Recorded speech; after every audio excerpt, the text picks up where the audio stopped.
নতুন শ্বশুরবাড়ি কেমন লাগলো বাবা? অনেক ভালো মা। সত্যি বলতে শাশুড়ি তোমার চেয়েও আমাকে অনেক বেশি যত্ন নিল।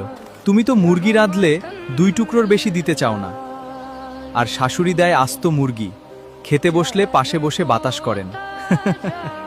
ও, 2 দিন বিয়ে করেই মায়ের থেকে শাশুড়ি ভালো হয়ে গেল। ঠিক আছে, তাহলে এক কাজ কর বাবা, তুই আজ আবার শ্বশুরবাড়ি চলে যা। ঠিক 1 মাস পর পর বাড়ি ফিরবি, এর একদিন আগেও না। তাহলে তো খুব ভালো হয় মা। ঠিক আছে, তাহলে যাচ্ছি, আর 1 মাস পর আসছি।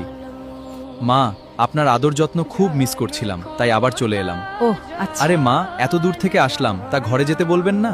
হ্যাঁ হ্যাঁ, যাও যাও, ঘরে যাও। 3 দিন ধরে কলিজা ভরে খাওয়ালাম, আবার চলে আসলো। কেমন বেয়াক্কেল জামাই, সকালে গেল বিকেলেই আবার হাজির। এত খরচ আর করতে পারবো না। চুপ করো, 2-4 দিন যাক, এমনিতেই পালাবে। নিজের মায়ের কাছে আমি সারা জীবন থাকলেও সে কখনো আমাকে বোঝা মনে করবে না, আর এরা 3 দিনেই বিরক্ত হয়ে গেছে। বাবা, তোমার শ্বশুর তো ঢাকা গেছে, গরুগুলো তো না খেয়ে মাঠে গিয়ে গরুর জন্য একটু ঘাস কেটে আনতে পারবে বাবা? শাশুড়ি মা, আমি যাব গরুর ঘাস আনতে, এটা কোনো কথা? 7 দিন ধরে তো এসে বসেই আছো, একটু ঘাস কেটে আনলে তোমার সাথে গরুগুলোও তো একটু খেতে পারবে। কি রে, 7 দিন যেতে পারলি না, চলে এলি যে? মা, আমাকে মাফ করে দাও। পৃথিবীতে মায়ের মতো আপন আর কেউ হতে পারে না।